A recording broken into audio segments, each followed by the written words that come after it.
So in this next module of Creative Mind, we're really talking about identifying and training and mastering what we call the core competencies for a creative mind practitioner. So, we're working with a lot of things. We're saying we're working with, all these vertical connections.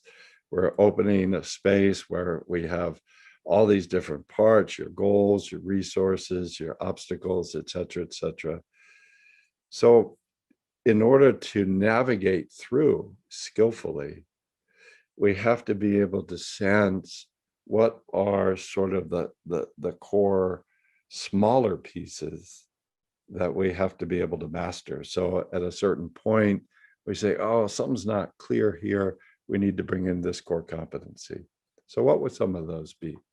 Well, things like centering, how to be able to teach yourself centering anytime, anywhere, how at any particular point in a conversation, you bring centering to make a big shift in a client's space, how to identify, how to work with things like these triads, like making sure that for a creative space, you have positive connection to tenderness, you have positive connection to fierceness, you have positive connection to playfulness.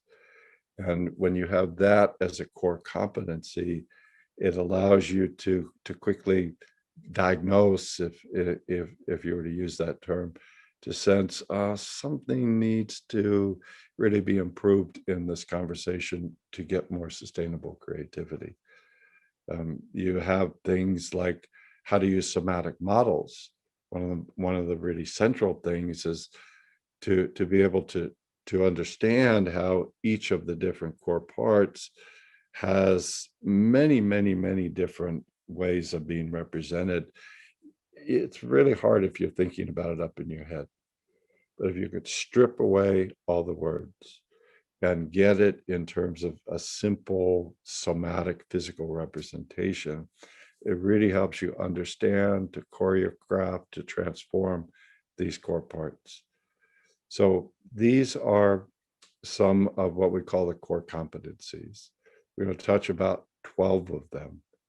So for you to be a skillful coach of creative mind, and for you to be able to have a good degree of confidence that no matter what life gives you, you can be able to receive it and creatively transform it into a resource. These are the sort of the building blocks that you will need. So we consider it a very important practical part of creative mind. That's what we'll do for these 3 days. Hope to see you there.